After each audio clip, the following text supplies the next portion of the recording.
Hi friends, very good morning all of you. I am Ashutosh. Welcome to you all in our academy, A Square Academy.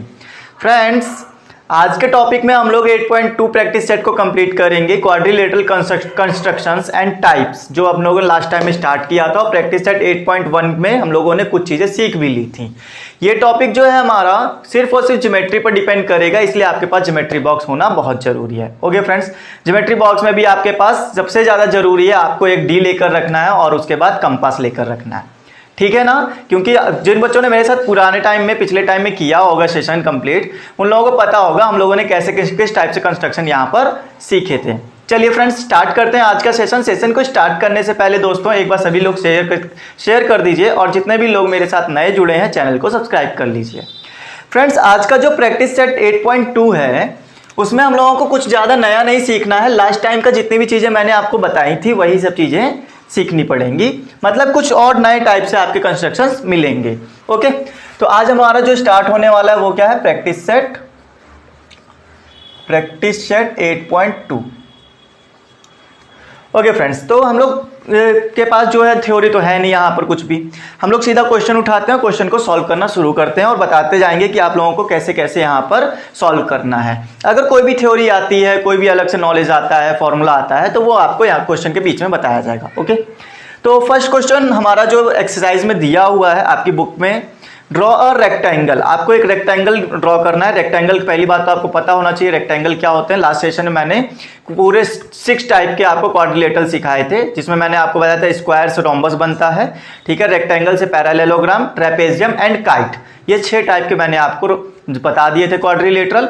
तो अगर आपने वो session नहीं देखा है तो आप क्या करो, सेशन को देख लो उसको, ताकि आपको आज का सेशन और भी ज़्यादा डीपली समझ में आ सके। तो फ्रेंड्स, इन्होंने कहा है draw a rectangle ABCD such that length of AB is 6.0 centimetre and BC is 4.5 centimetre. तो मैंने आपको लास्ट टाइम में भी ये बताया था कि आपको ना सबसे पहले क्या कर लेना चाहिए, एक रफ डायग्राम बनाकर रख लेना चाहिए अपने पास। रफ डायग्राम में मतलब मोटा मोटा समझ के चलते हैं। पहले तो इन्होंने दिया क्या वो देख लो, गिवन दैट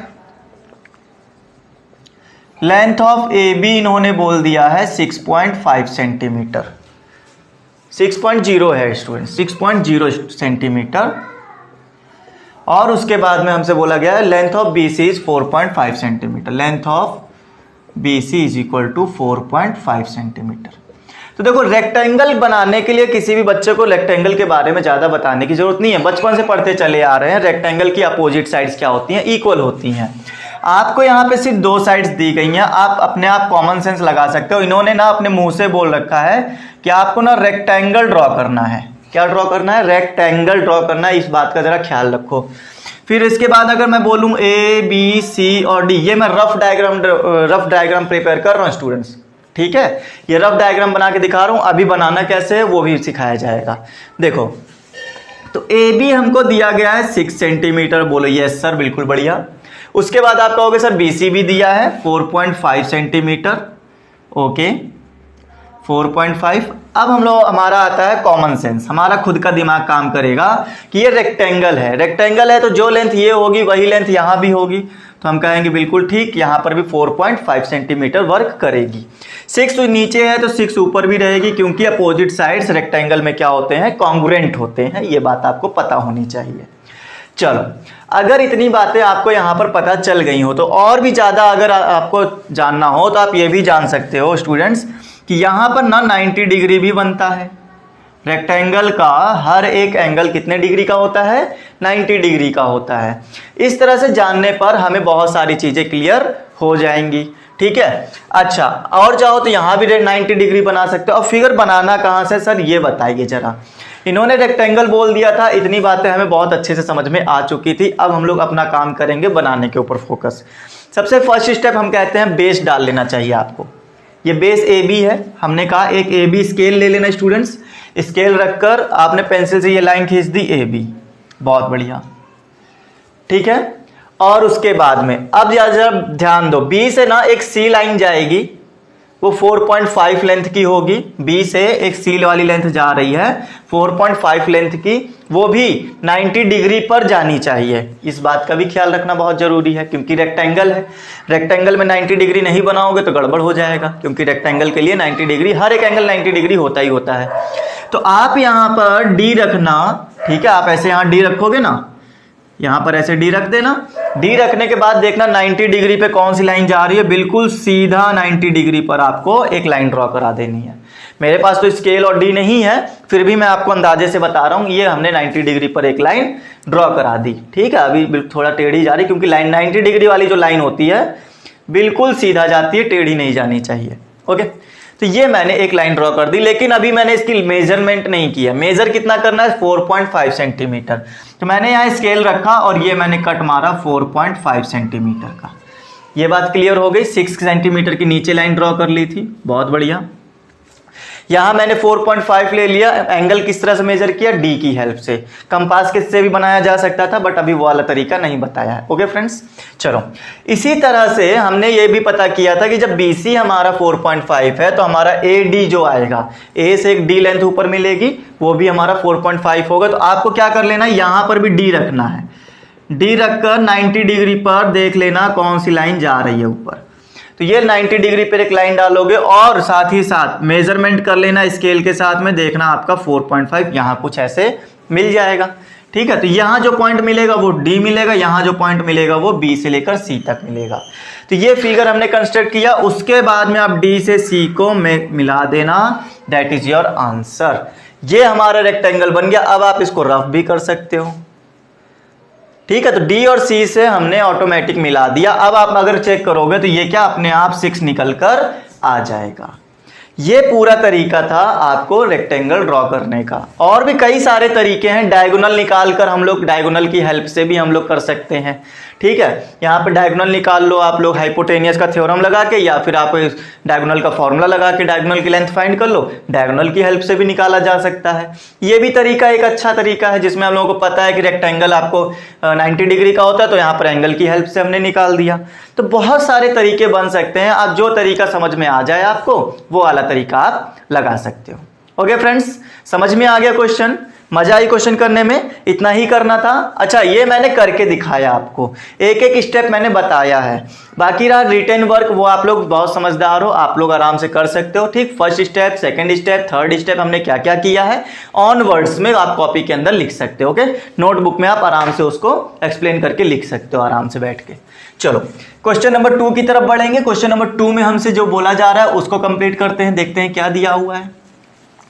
आपको इसी तरह के कंस्ट्रक्शंस करने हैं, बस इस बार क्या है कि ये लोग नाम देकर बता रहे हैं कि पहले हमको नाम नहीं दिए गए थे, किसी भी टाइप का क्वाड्रिलेटरल ड्रॉ हो जाता था, लेकिन इस बार हमको नाम दिए जा रहे हैं। क्वाड्रिलेटरल के ट्रेपेजियम होना चाहिए या रोम्बस होना चाहिए, उस तरह से नाम दिया जा रहा है। और इस बारे में मैंने रोम्बस ओम्बस के बारे में क्लास स्टार्ट होने से पहले, मतलब चैप्टर स्टार्ट होने से पहले ही मैंने बता दिया था। चैप्टर स्टार्ट होने का मतलब पिछले सेशन में चैप्टर स्टार्ट किया गया था, तो पिछले सेशन में मैंने आपको सारे के सारे क्वाड्रिलेटरल का इंट्रोडक्शन दे दिया था। राइट फ्रेंड्स, तो आप लोग जरा उस चीज को कवर कर लेना। चलो क्वेश्चन नंबर 2 में देखो क्या दिया हुआ है। क्वेश्चन नंबर 2 हमसे ये कह रहे हैं कि आपको एक स्क्वायर बनाना है। अब भाई स्क्वायर है तो कॉमन सेंस की बात है ना कि स्क्वायर के तो 4 साइड्स, ऑल साइड्स इक्वल होते हैं, है ना। 4 के 4 साइड्स क्या होते हैं, इक्वल होते हैं। और इन्होंने कहा है कि लेंथ जो है उसकी, साइड की जो लेंथ है उसकी साइड है 5.2 सेंटीमीटर की। ओके स्टूडेंट्स, ये इन्होंने लेंथ दे दी है। अच्छा, WXYZ आपको बनाना है। ये लो मैंने एक स्क्वायर, रफ स्क्वायर बना लिया, WXYZ।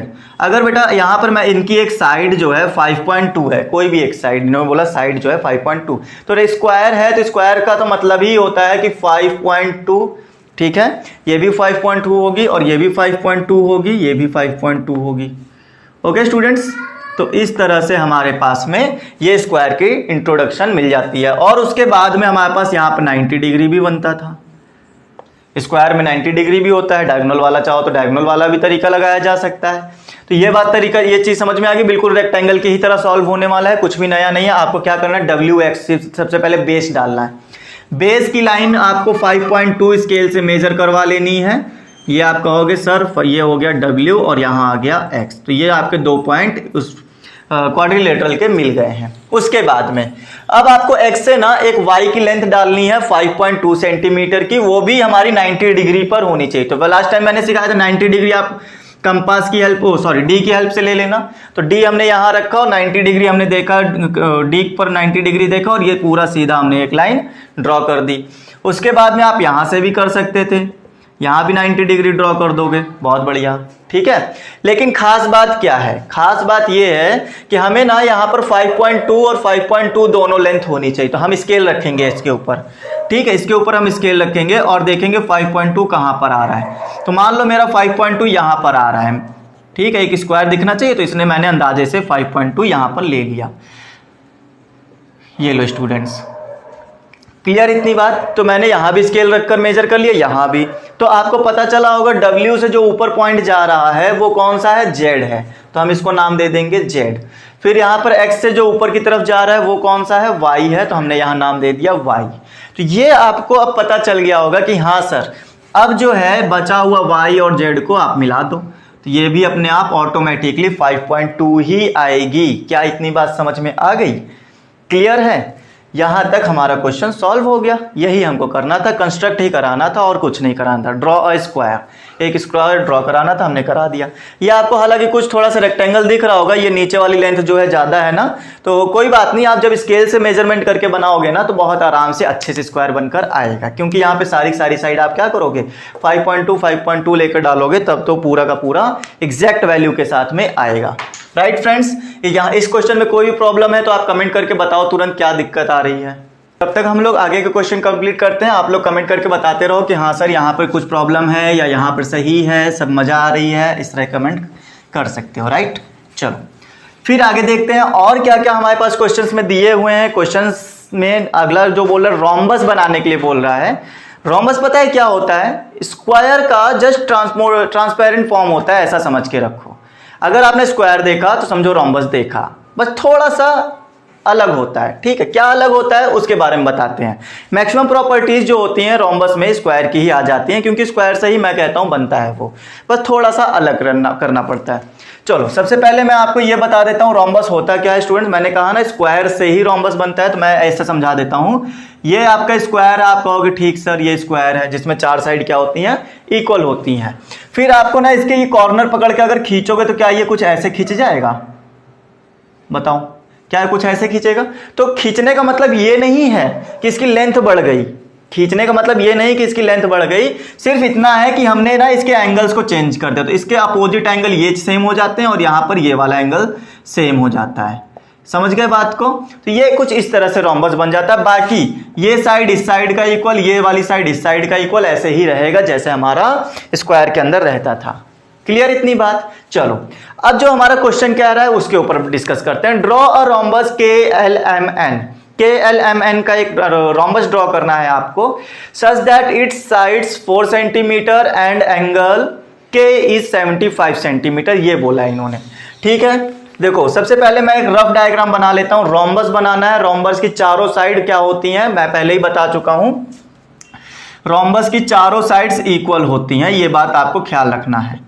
ये चारों साइड्स मेरी इक्वल रहेंगी। अगर आपको ना दिख रहा हो तो इसको थोड़ा सा छोटा और कर लो ताकि इक्वल दिखने लगे। ये लो, अभी ठीक है, अब इक्वल दिख रहा होगा। उसके बाद इन्होंने कहा है कि साइड जो है 4 सेंटीमीटर है, तो यहां पे मैंने कहा ये मेरी साइड 4 सेंटीमीटर की, तो ये भी 4 की होगी, ये भी 4 की और ये भी 4 की। K, L, M और N, ये मैंने इसमें कुछ मेजरमेंट कर दिया जो कि इन्होंने बोला था KLMN का नाम का एक आपको रोम्बस बना के देना है। तो ये मेरा रफ डायग्राम प्रिपेयर हो चुका है। ठीक है स्टूडेंट्स, ये कुछ इस तरह से काम करेगा। चलो आगे देखते हैं। तो अब हमारे पास में इसको ड्रॉ करने के लिए बोला गया है एंगल K जो है वो 75 है। बहुत बढ़िया। एक और बात बताते हैं, मैं अभी मैंने बता भी चुका हूं कि इसका जो अपोजिट एंगल होते हैं वो इक्वल हो जाते हैं। तो अगर ये 75 है तो यहां पर ये वाला भी कितना डिग्री का होगा, 75 डिग्री का ही होगा। और जितने भी चीजें दी गई हैं ना उतने से ही बन जाएगा। ठीक है, अब इससे ज्यादा जरूरत नहीं पड़ेगी। इसकी हेल्प से ये 2 लाइन डालेंगे और इस वाले एंगल की हेल्प से ये 2 लाइन डालेंगे, काम खत्म। बस यही हमको समझना होता है, ठीक है, कि इस एंगल की हेल्प से मैं ये दो लाइन कंस्ट्रक्ट करा सकता हूं, इन दोनों के बीच में ये एंगल बनना है तो मैं ये दो लाइन डाल सकता हूं। और इस यहां पे कोई एंगल नहीं है, मैं यहां नहीं डाल पाऊंगा, लेकिन मैं यहां पर डाल सकता हूं लाइन, ठीक है। तो यहां पर लाइन डालने के लिए क्या होता है, जरा उसके बारे में भी डिस्कस किया जाए।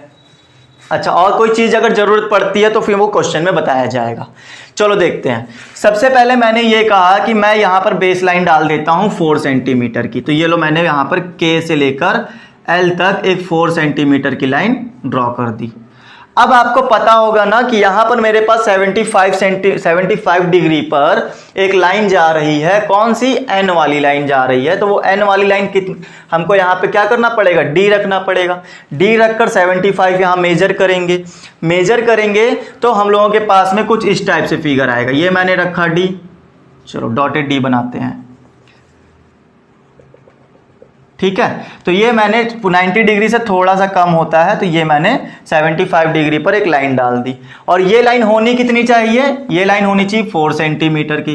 तो यहां मैं स्केल रखकर 4 सेंटीमीटर मेजर कर लिया। चलो, तो ये मेरा एन मिल गया, के से एन मिल गया।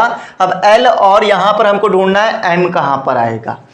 एम कहां पर आएगा स्टूडेंट्स, इस बारे में जरा ख्याल रखो कि कैसे एम आएगा। तो m लाने के लिए ना मुझे यहां पर एक लाइन ऐसे डालनी पड़ेगी, लेकिन कितने एंगल पे डालनी पड़ेगी? हाँ, अब देखो यहां पर पता चलने लगा। मैंने कहा था कि इन दोनों से ही बन जाएगा, लेकिन ऐसा नहीं हो पा रहा है, हमें इस एंगल की जरूरत पड़ेगी स्टूडेंट्स। अब ये एंगल कैसे आएगा सर?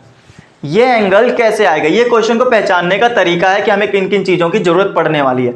तो देखो यहां पर जो एंगल आने वाला है, मैं बिना एंगल के कोई भी लाइन ड्रॉ करा ही नहीं पाऊंगा, ठीक है। जब करा नहीं पाऊंगा तो फिर क्या किया जाए? या तो डायगोनल की हेल्प ली जाएगी। अगर डायगोनल की हेल्प नहीं लेना चाहते हो तो आपको क्या करना पड़ेगा? फिर ये एंगल फाइंड करना पड़ेगा। अब ये एंगल फाइंड होगा कैसे सर? इस बारे में क्या दिक्कत, इस बारे में क्या सोचा जाए? तो बेटा आपको एक थ्योरम बताते हैं। यहां पर जो एडजेसेंट एंगल होते हैं, एडजेसेंट मतलब क्या होता है सर? एडजेसेंट का मतलब होता है जस्ट बगल वाला, ठीक है। फॉर एग्जाम्पल जैसे ये वाला है, तो अगर मैं इस वाले एंगल का एडजेसेंट ढूंढूं, जस्ट बगल वाला, तो जस्ट बगल वाला का मतलब कौन सा हुआ? ये एंगल हुआ, या फिर इसके बगल वाला ये एंगल हुआ। तो इसके एडजेसेंट कौन कौन निकल कर आ गया? या तो ये और या तो ये दोनों ही इस एंगल के एडजेसेंट एंगल हैं। क्लियर इतनी बात? अच्छा, तो मुझे का पता है कि ये एंगल के एडजेसेंट एंगल मुझे ढूंढने हैं। तो आप कहोगे सर या तो एम ले लो या तो के ले लो, दोनों ही 75 डिग्री के, फर्क नहीं पड़ता है, ठीक है। पढ़ता भी तो उससे मतलब नहीं था। थ्योरम हमारी ये कहती है कि अगर मैं पैरेललोग्राम में या फिर रोम्बस में एडजेसेंट एंगल को सम करूं, ठीक है, अगर एडजेसेंट एंगल का सम करूं, जैसे for example angle L plus angle के का अगर सम करूं तो आंसर आएगा 180 डिग्री। ये थ्योरम है, आपको याद रखनी है कि पैरेललोग्राम हो या फिर रोम्बस हो, आपके एडजेसेंट एंगल्स का सम कितना आता है? 180 डिग्री आता है। फिर उसके बाद में आपको एंगल एल बताना है कितना आएगा। एंगल के हमें दिया गया 75 डिग्री, 180 डिग्री।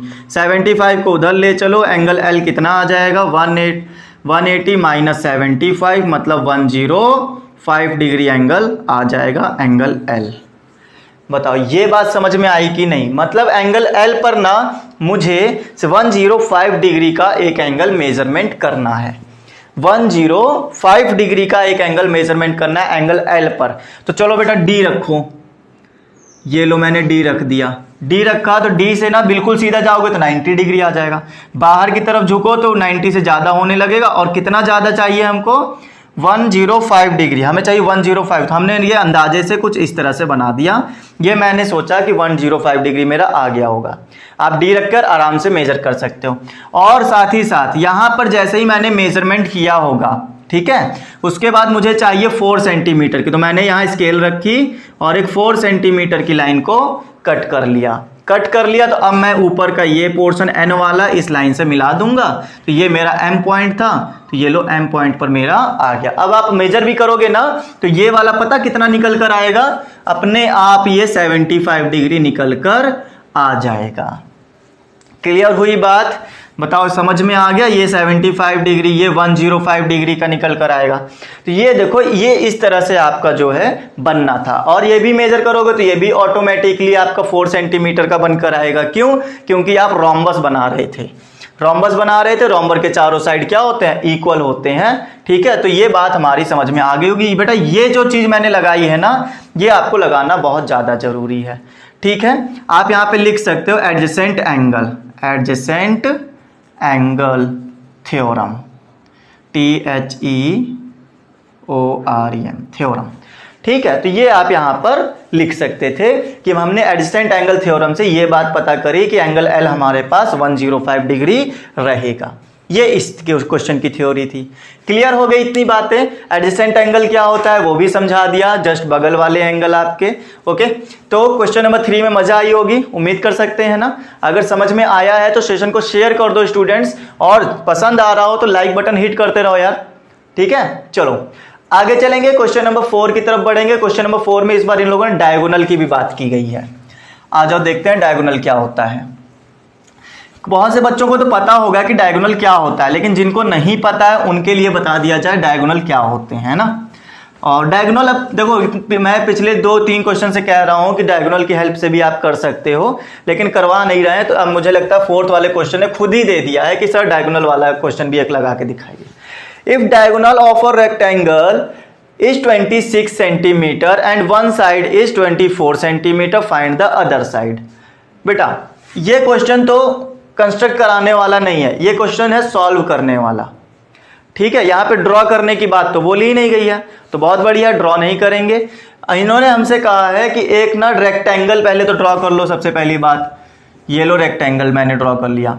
इसमें ना डायगोनल होते क्या है सर? डायगोनल बेटा यहाँ पे ना जो सबसे लंबी रॉड इसके अंदर रखी जा सके वो डायगोनल है।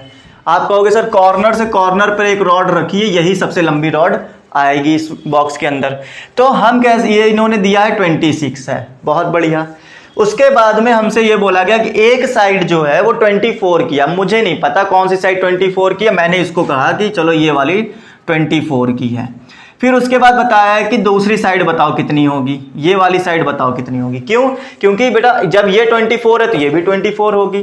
तो अगर ये पता कर ली जाए तो ये अपने आप पता चल जाएगी, अपोजिट साइड्स इक्वल होते हैं रेक्टेंगल के अंदर। फर्स्ट क्वेश्चन के ही अंदर बताए हैं। क्लियर इतनी बात? करेंगे कैसे सर? डायगोनल दिया है, डायगोनल की ही हेल्प लेंगे। तो देखते जाना, ABCD। जिन बच्चों को डायगोनल का फॉर्मूला पता हो वो लोग डायगोनल का फॉर्मूला लगाओ और आंसर लेकर आओ। जिन बच्चों को फॉर्मूला नहीं पता है वो कॉमन सेंस लगाएं। कॉमन सेंस का मतलब क्या सर? कॉमन सेंस का मतलब मेरा ये है कि अगर मैं इस ट्रायंगल को कट करूं तो क्या ये ट्रायंगल कुछ ऐसे कट होगा, BCD के अकॉर्डिंग, BCD, राइट। तो ये 26 हो जाएगा, ये 24। आप कहोगे यस सर ये हमारा 90 डिग्री दिखेगा ही दिखेगा, क्योंकि यहाँ 90 डिग्री होता ही होता है राइट एंगल ट्रायंगल में। ये मेरा क्या दिख रहा है? परपेंडिकुलर। और परपेंडिकुलर अगर दिख रहा है तो आप यहाँ पर क्या कर सकते हो? पाइथागोरस फॉर्मूला लगा सकते हो। तो हम ये कह सकते हैं पाइथागोरस,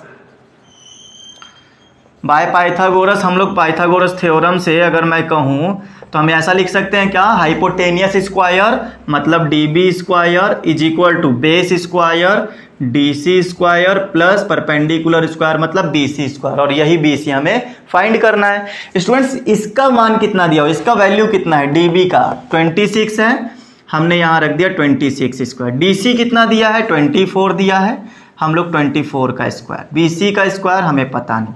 अच्छा, चाहो तो स्क्वायर खोलकर आप डायरेक्ट इसको सॉल्व करवा सकते हो, या फिर आप दूसरा तरीका भी लगा सकते हो, इसको उठा के इधर लाओ पहले। ठीक है, तो स्क्वायर जिन बच्चों को नहीं याद होगा तो उन लोगों के लिए थोड़ी सी हेल्प हो जाएगी, ऐसा तरीका बताएंगे। तो देखते चलना, ये मैंने पाइथागोरस थ्योरम लगाई। पाइथागोरस थ्योरम लगाते ही मेरा कुछ ये फॉर्म बन के तैयार हो गया, A square minus B square. तो एक बार प्लस में लिखा जाता था और एक बार माइनस में लिखा जाता था, और इज इक्वल टू में आ जाएगा BC स्क्वायर। तो ये कितना हो गया स्टूडेंट्स? ये आ गया 50 इंटू यहाँ कितना आ गया 20, ये हो गया BC स्क्वायर। 50 इंटू 2 कितना होता है? 100 होता है। BC स्क्वायर, स्क्वायर को इधर लाओगे स्क्वायर रूट बनाता है। ये बातें आपको पता होनी चाहिए, नहीं पता है तो अभी याद कर लो किसी भी इक्वेशन में अगर स्क्वायर जो होता है दूसरी तरफ जाता है तो स्क्वायर रूट बनाता है, और 100 का स्क्वायर रूट कितना होता है, 10 होता है। तो हमारा ये जो आ गया BC वो कितना आ गया, 10 आ गया। मतलब इस रेक्टेंगल की जो अदर साइड है वो कितनी है, 10 है। बिना कुछ लेट किए, बिना कुछ हमने अलग से कुछ भी नहीं किया है, बस उसी क्वेश्चन में लगाया है। अच्छा, कुछ बच्चों को प्रॉब्लम आ रही होगी, सर यहाँ पर ना आप ये बता दीजिए कि डायगोनल का फॉर्मूला क्या होता है। तो बेटा डायगोनल का जो फॉर्मूला होता है, आप डायगोनल को आप ना D से रिप्रेजेंट करा सकते हो, ठीक है। तो D इज इक्वल टू हो जाएगा √L² plus B²। Sir L क्या है, L है आपके पास में ये लेंथ, याद रखना, और ये क्या है हमारे पास में, B क्या है सर, B हमारी ब्रीड्थ हो जाती है, इसको हम लोग ब्रीड्थ बोलते हैं। रेक्टेंगल का जब एरिया फाइंड करना होता है लेंथ इंटू ब्रीड्थ ही तो लगाते हैं, तो ये वही चीजें हैं। तो लेंथ का स्क्वायर प्लस ब्रीड्थ का स्क्वायर, यहाँ पर आप D को मैंने डायगोनल बोला है, आप और कोई सिंबल चाहो तो यूज कर सकते हो, ना कोई प्रॉब्लम नहीं खड़ी होगी, ठीक है। चलो, तो D की जगह पर आप क्या रखना, 26 रखना, डायगोनल हमारे पास। लेंथ हमें कितनी दी गई है, 24 दी गई है। B आप लोग यहां से फाइंड कर लोगे, मतलब ब्रीड्थ हमारी बता दोगे। बताओ, क्लियर हुआ क्वेश्चन? बस इतना ही करना था और कुछ नहीं करना था। पहले के 3 क्वेश्चन में कंस्ट्रक्शन था, लास्ट के ये चौथा क्वेश्चन है, इसमें कंस्ट्रक्शन नहीं है, सॉल्यूशन है। तो सॉल्यूशन मैंने आपको बता दिया। ओके, मजा आई हो तो थम्स अप करते रहो, कमेंट में बताते रहो हाँ सर ठीक है। चलो आगे चलते, कमेंट जरूर करा करो यार, कमेंट करते हो तो पता चलता रहता है ना कि हाँ ठीक है, अच्छा चल रहा है, समझ में आ रहा है। चलो नेक्स्ट क्वेश्चन पे चलेंगे, क्वेश्चन नंबर 5 की तरफ। क्वेश्चन नंबर 5 में हमसे जो बोला जा रहा है, length of diagonals of rhombus. इस बार रोम्बस के डायगोनल दिए गए और काफी कुछ चीजें जानने लायक है रोम्बस के बारे में, ठीक है। तो रोम्बस क्या होता था, रोम्बस वो होता था जिसकी साइड्स क्या होती हैं, इक्वल होती हैं, और opposite sides equal, opposite angle equal होते हैं, ठीक है। ये रोम्बस मैंने बना दिया। उसके बाद में इन्होंने बोला लेंथ ऑफ डायगोनल बोला गया है। लेंथ ऑफ डायगोनल क्या हो गया स्टूडेंट्स, ये वाला मान लो 16 हो गया, ये कितना हो गया, 16 हो गया। उसके बाद में इन्होंने कहा है 12 सेंटीमीटर, ये हो गया, तो ये लो ये वाला 12 हो गया, ठीक है students. Find the perimeter of rhombus, find the side and perimeter of rhombus. बेटा साइड अगर आ गई तो अपने आप क्या होगा, पेरीमीटर आ ही जाएगा। अब साइड कैसे निकाला जाए, आपको कुछ चीजें सिखाते हैं। किसी भी रोम्बस में या किसी भी पैरालेलोग्राम में, rhombus parallelogram as it is कुछ लगभग एक जैसे ही होते हैं, बस फर्क इतना होता है कि इसमें चारों साइड इक्वल होते हैं, उसमें अपोजिट साइड्स इक्वल होती हैं, ठीक है। चलो देखते हैं, मैं आपको एक अलग से कुछ चीजें सिखा देता हूं, यहां पर आपको जान के रखना है। ये आपको मैंने एक रोम्बस या पैरालेलोग्राम मान के चलते दिया है, इसमें से मैंने एक जो है, 2 जो है डायगोनल डाल दिया है। बहुत बढ़िया सर, आपने बहुत अच्छा काम कर दिया है ना। चलो उसके बाद में आपको पता होगा ये आपका ओरिजिन हो गया, यहाँ पे कटिंग पॉइंट हो गया, इंटरसेक्टिंग पॉइंट हो गया, जो चाहो वो बोल सकते हो। बेटा फायदा क्या है इसका होने का, इसका होने का फायदा ये है कि यहाँ पर जो A, B, C और D था, ये ना जब एक दूसरे को कट करते हैं डायगोनल, ठीक है, ये डायगोनल एक दूसरे को कट करते हैं तो ये ना आपस में ना बराबर बराबर टूट जाते हैं। ये वाली जो डायगोनल थी ये आधा इधर और आधा इधर टूट गया होगा, और इसकी जो लेंथ होगी वो आधा उधर टूट गई होगी और उसी का इक्वल इधर टूट गया होगा। ऐसा थ्योरम में बताया गया है। तो आपको ये चीज याद रखनी है कि जब भी कोई भी 2 डायगोनल आपस में इंटरसेक्ट करते हैं रोम्बस के अंदर और पैरालेलोग्राम के अंदर, तो वो एक दूसरे को बाइसेक्ट कर देते हैं। ये बात आपको ध्यान रखनी है। और सबसे ज्यादा इंपॉर्टेंट चीज क्या है, और सबसे ज्यादा इंपॉर्टेंट चीज ये है स्टूडेंट्स कि यहां पर ना ये जब एक दूसरे को कट करते हैं तो आप देख रहे होगे एंगल्स बन रहे हैं, यहां पर ये एंगल्स बन रहे हैं, और ये हर एक एंगल, चारों एंगल जो बने हुए हैं ये सब के सब राइट एंगल ट्रायंगल होते हैं, राइट एंगल होते हैं, ये आपको याद रखना हो। तो ये बना जो ट्रायंगल है आप देख रहे होगे, 1 ट्रायंगल, 2 ट्रायंगल, 3 ट्रायंगल, 4 ट्रायंगल, ये चारों के चारों आप कह सकते हो कि राइट एंगल ट्रायंगल कंस्ट्रक्ट हुए हैं। क्या ये कब बातें समझ में आ गई? 2 चीजें बताई हैं, डायगोनल्स एक दूसरे को बाइसेक्ट करते हैं, मतलब आधा इधर बराबर बराबर टूट जाता है, और ये जिस एंगल पे भी कट करते हैं एक दूसरे को वो हमारा होता है 90 डिग्री का एंगल। क्या यही चीजें यहां पर आपको दिख रही हैं? अगर यही चीज आपको यहाँ पे दिख रही है तो आप कह सकते हो कि सर ये पूरा 16 था ना, तो जब कट हुआ होगा तो ये और ये आधा आधा टूट गया होगा, मतलब 8 इधर आ गया और 8 पार्ट उधर चला गया, 8 सेंटीमीटर इधर और 8 सेंटीमीटर उधर, आधा आधा। फिर 12 का आधा होता है 6 मतलब 6 पार्ट ऊपर और 6 पार्ट नीचे आ गया होगा, क्योंकि ये डायगोनल्स एक दूसरे को कट किए हैं। ओके, हमने कहा ठीक है, अगर इतनी बात समझ में आ गई हो ए बी सी डी, तो आप ये कह सकते हैं कि A B is equal to, sorry A B नहीं बेटा, आप ये लिखोगे A O is equal to O C हो जाएगा। क्या होगा इतनी बात, A O is equal to O C. And हम ये भी कह सकते हैं D O is equal to O B, ये D O is equal to O B कह सकते हैं ना। ओके, अब करना क्या है यहाँ पर, अब करना ये है कि इनका काम लेना है। काम कैसे लेंगे हम लोग, अच्छा ये आया कैसे दोनों इक्वल इक्वल, तो यहां पर आप लिख दोगे बाय बाइसेक्ट मत लिखो, आप यहां पे लिखो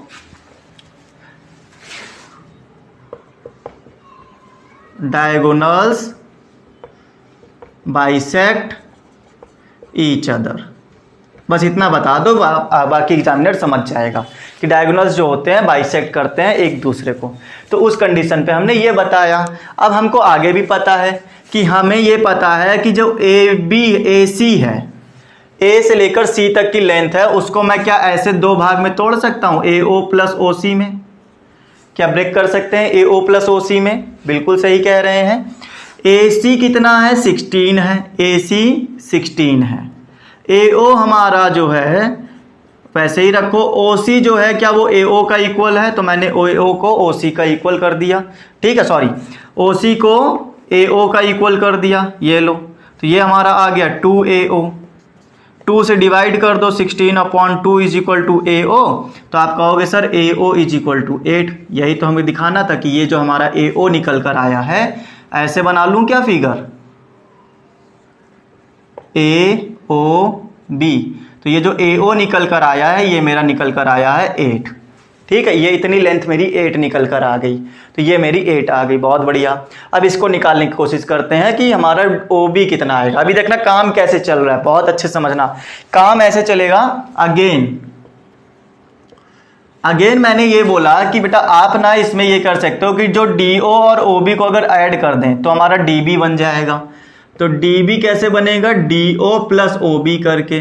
डी बी की लेंथ कितनी दी गई है, 16 दी गई है, और साथ ही साथ डी ओ कितना है, डी ओ मेरे पास में है, अच्छा डी ओ मेरा इक्वल है ओ बी का, तो मैंने ओ बी रख लिया, ओ बी मेरा ओ बी ही रखूँ ताकि मुझे ओ बी मिल सके। तो ये हो गया 2OB, ठीक है, यहाँ 20 नहीं है, ये 2OB है, और उसके बाद में 2 से डिवाइड कर दो, 2 को डिवाइड करा तो OB की लेंथ कितनी आ गई, एक मिनट बेटा, ये OB में DOB मेरा 12 था, है ना, तो ये 12/2 मतलब 6, तो OB मेरा कितना आ गया, 6 आ गया, मतलब ये, बताओ ये बात समझ में आ गई। OB मेरे के पास कितना आया, 6 आया। अब क्या करें सर, चलिए ये भी लेंथ फाइंड कर ली, ये भी फाइंड कर ली, ये भी फाइंड कर ली। अब क्या फायदा, अब फायदा ये है स्टूडेंट्स, आपको अभी बताया था ना कि यहाँ पे जो एंगल बनता है वो कितने डिग्री का बनेगा, वो बनेगा 90 डिग्री का बनेगा। अगर 90 डिग्री बना है तो क्या आप मुझे ये बता सकते हो कि इस फिगर को क्या मैं घुमा के रखूं कि आपको 90 डिग्री दिखने लगे, ऐसे रखूं क्या, ओ इधर आ गया 90 डिग्री वाला, ये ओ ए ऊपर चला गया और ये बी इधर आ गया, समझो, ठीक है, मैंने इसको ऐसे पलट के रख दिया, ठीक है सर। तो आपको ये पता चल गया होगा ए ओ की लेंथ जो है वो 8 है और साथ ही साथ ओ बी की लेंथ 6 है, तो बताओ ये ए बी कितना आएगा। और ए बी ही तो हमारा क्या था, लेंथ ऑफ रोम्बस था, लेंथ ऑफ रोम्बस हमारी ए बी ही तो थी। क्लियर इतनी बात, तो अब आपको यही फाइंड करना है ए बी। तो आपका ये 90 डिग्री है, तो आप कहोगे sir by Pythagoras. By Pythagoras क्या होता है, बाय पाइथागोरस हाइपोटेनियस स्क्वायर, कहाँ लिखा जाए, रफ करना पड़ेगा यार, चलो यहाँ पे एडजस्ट कराते थोड़ा सा। A B square is equal to A O square plus O B square. A B square कितना आएगा, ए बी स्क्वायर ही तो फाइंड करना है, तो ए बी स्क्वायर ए ओ कितना आएगा 8 स्क्वायर, 8 स्क्वायर मतलब 64, ये आ जाएगा 6 का स्क्वायर मतलब 36, टोटल हो गया 100। और अभी अभी इससे पहले वाले क्वेश्चन में बताया था स्क्वायर अगर दूसरी साइड जाता है तो स्क्वायर रूट बनाता है, तो ये भी कितना आ गया 10 आ गया, इससे पहले वाले में भी 10 आ रहा था। ये लो मेरा कितना आ गया, ये 10 आ गया। तो अगर मेरा ए बी 10 है, ठीक है स्टूडेंट्स बात को समझना, अगर मेरा ये ए बी 10 है तो क्या मेरा ये भी 10 होगा, क्योंकि ये रोम्बस है, रोम्बस की चारों साइड क्या होती हैं इक्वल होती हैं। तो ये लो मेरी चारों की चारों इक्वल आ गई, मतलब 10 आ गया। ये बात समझ में आ गई सबको? हाँ, तो अब अगला क्वेश्चन इन्होंने पूछा था, साइड हमने फाइंड कर दी, ए बी की साइड रोम्बस की साइड फाइंड हो गई सब की सब। पेरीमीटर क्या होता है सर? पेरीमीटर जो होता है ना, आप बता दो मुझे, 4 इंटू साइड होता है इसमें, क्योंकि चारों साइड को सम करना है ना। पेरीमीटर का मतलब ही होता है सम ऑफ ऑल साइड, किसी भी फिगर का अगर आपको निकालना है पेरीमीटर तो सम ऑफ ऑल साइड। तो 4 इंटू साइड कर दिया, मतलब 4 साइड है, 4 साइड को हमने साइड से मल्टीप्लाई किया तो साइड कितनी आ रही है 10 आ रही है, तो ये हो गया 40 सेंटीमीटर। ये आपका आंसर हो गया। क्लियर है? 5th क्वेश्चन भी समझ में आ गया होगा, ठीक है, आसान था ना। तो इसमें आपको ये बातें ध्यान रखनी थी, ये 90 डिग्री पर कट करते हैं, चाहे रोम्बस हो और चाहे हो पैरालेलोग्राम। क्लियर है ना स्टूडेंट्स? आगे चल सकते हैं अभी। चलो क्वेश्चन नंबर 5 में हो चुका है, क्वेश्चन नंबर 6 में चलेंगे। अगर किसी भी स्टूडेंट्स को अभी भी प्रॉब्लम आ रही है, ठीक है, तो काफ़ी चीज़ें हैं हमारे पास, आप हमसे टेलीग्राम पे भी कांटेक्ट कर सकते हो। टेलीग्राम का लिंक आपको डिस्क्रिप्शन में मिलेगा नीचे, तो एक बार जाओ ज्वाइन करो हमारे साथ, टेलीग्राम पे कांटेक्ट करो। कोई भी क्वेश्चन अगर आपको डिस्टर्ब कर रहा है तो आप हमसे डिस्कस कर सकते हो उस बारे में। ओके स्टूडेंट्स, चलिए क्वेश्चन नंबर 6 पर चलते हैं। क्वेश्चन नंबर 6 में इन्होंने हमसे ये बोला है कि find the length of diagonal of A square with side 8 centimetre. तो स्टूडेंट एक स्क्वायर है ना, तो 90 डिग्री पर रहेगा। 8 सेंटीमीटर इसकी साइड है सबकी सब। अब स्क्वायर है तो एक ही साइड दे दे तो मतलब समझ जाओ चारों साइड हमारी क्या है सेम रहेंगी। तो ये मेरा एक स्क्वायर बन गया। उसके बाद अब इन्होंने कहा है कि इसका डायगोनल बताओ कितना आएगा, डायगोनल की लेंथ बताओ कितनी आएगी। तो आपको ये फाइंड करनी है।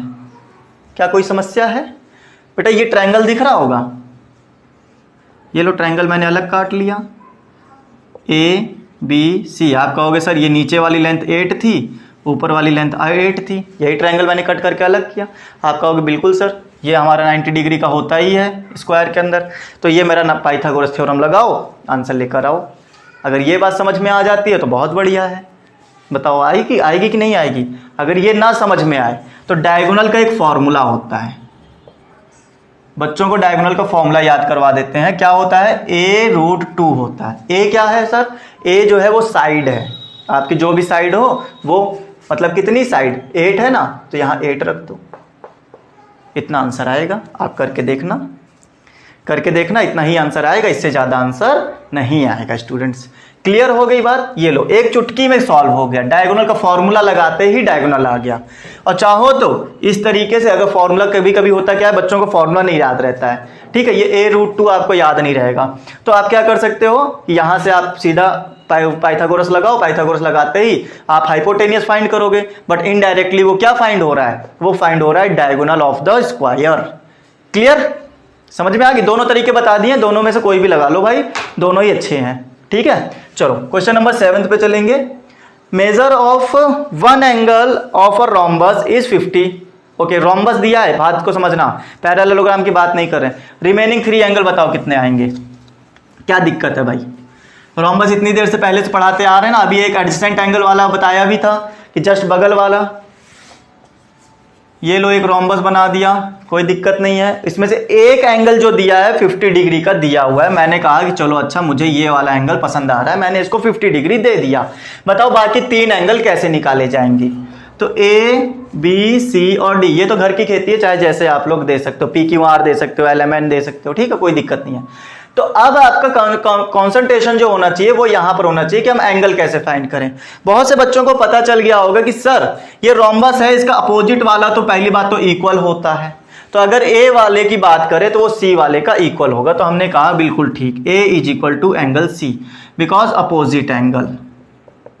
ठीक है, आप कह देना अपोजिट एंगल है। बहुत बढ़िया। तो ए की वैल्यू कितनी है 50 डिग्री, सी की वैल्यू कितनी आएगी तो 50 डिग्री, मतलब सी वाला भी हमारा कितना आ गया 50 डिग्री आ गया।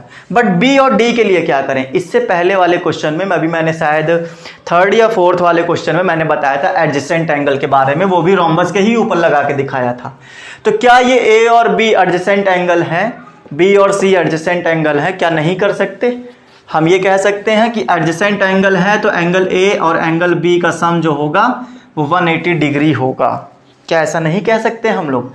ऑफ कोर्स कह सकते हैं। जिन बच्चों को ना समझ में आया वो याद कर लो कि एडजेसेंट एंगल जो होते हैं रोम्बस के अंदर या पैरेललोग्राम के अंदर, दोनों के लिए बता रहा हूं, दोनों ही 180 डिग्री देते हैं सम करने से। तो आप यहां लिख सकते हो एडजेसेंट एंगल। ओके, तो एंगल ए जो है वो 50 डिग्री का है, एंगल बी हमें पता नहीं है, 180 यहां पर है। 50 को उधर ले चलो, एंगल बी हमारा 180 माइनस 50 डिग्री, तो ये आ गया 130 डिग्री। एंगल बी कितना आ गया 130 आ गया एंगल बी। बताओ क्लियर है स्टूडेंट्स? इतनी बात समझ में आ गई हो तो आगे चल सकते हैं आप। ये लो, चारों एंगल बताने को कहे थे, चारों एंगल हमने बता दिए। अच्छा, यहां पर अभी मैंने बी ही तो फाइंड किया, डी कैसे 130 आ गया? तो बेटा डी जो है वो बी का अपोजिट है, जैसे ए का सी अपोजिट था वैसे डी का बी अपोजिट है। तो अपोजिट है तो हम यहां कह सकते हैं angle B is equal to angle D. क्यों? क्योंकि ये अपोजिट एंगल है, अपोजिट। चलो पूरा ही लिख देते हैं, ठीक है, एंगल आप देखना। उसके बाद में ये जो है एंगल बी डी जो है वो आ गया हमारे पास में, सॉरी बी फाइंड किया है 130 डिग्री, एंगल डी हमें ये मिल गया, खत्म। तो ये हमारा पूरा आंसर हो गया। आपकी एक्सरसाइज खत्म हो चुकी है, ठीक है। तो आज के प्रैक्टिस सेट 8.2 हमारा खत्म हो गया स्टूडेंट्स। हम लोगों ने पूरे क्वेश्चन खत्म कर लिए हैं। 7 क्वेश्चन ही थे, बहुत छोटे छोटे थे, बस थोड़े थोड़े ट्रिकी थे। अगर वो चीज़ें आप अच्छे से मैनेज कर पा रहे हो, इनकी ट्रिक को समझ पा रहे हो, मैंने जितनी भी थ्योरम्स आपको बताई हैं वो अगर आपके माइंड में हमेशा याद रहेंगी तो आप आराम से क्वेश्चन को बैठ के सॉल्व कर सकते हो। कंस्ट्रक्शन भी इसी में था, सॉल्यूशन भी इसी में थे, दोनों ही टाइप के क्वेश्चन आपको आज की एक्सरसाइज में देखने को मिले हैं। ओके फ्रेंड्स, उम्मीद कर सकता हूं ना मजा आई होगी आज के सेशन में। अगर मजा आई है तो अपने वैल्यूएबल कमेंट जरूर किया करो, बताया करो कि हाँ सर आज के सेशन अच्छा था या नहीं अच्छा था, क्या क्या समझ में आया है, क्या क्या नहीं आया है, सारी चीजें आप कमेंट में लिख सकते हो। कमेंट आपके लिए हमेशा ऑन रहता है, राइट फ्रेंड्स। चलिए, तो आज का सेशन क्या यहीं खत्म किया जाए? अगर कोई भी क्वेरी आती है आपकी तो आप हमसे टेलीग्राम पे डिस्कस कर सकते हो। टेलीग्राम का लिंक आपको डिस्क्रिप्शन में मिल जाएगा, नीचे जाइए, डिस्क्रिप्शन में देखिए, वहां पर आपको जरूर मिलेगा। टेलीग्राम का, व्हाट्सएप का, इंस्टाग्राम का, जो भी सोशल मीडिया आप चलाते हो आप हमारे साथ वहां पर कॉन्टेक्ट कर सकते हो, ठीक है ना फ्रेंड्स। तो आज के लिए इतना ही रखते हैं। सभी लोग अच्छे रहिए, घर में तंदुरुस्त रहिए, मस्त रहिए। और अगर किसी भी तरह की परेशानी आती है, कोई भी क्वेश्चन परेशान कर रहा है तो आप उसकी फोटो क्लिक करके हमसे हमारे साथ टेलीग्राम पे भेज सकते हैं। तो मिलते हैं नेक्स्ट सेशन के अंदर। आज के लिए इतना ही। Bye all of you, take care, stay home and stay safe.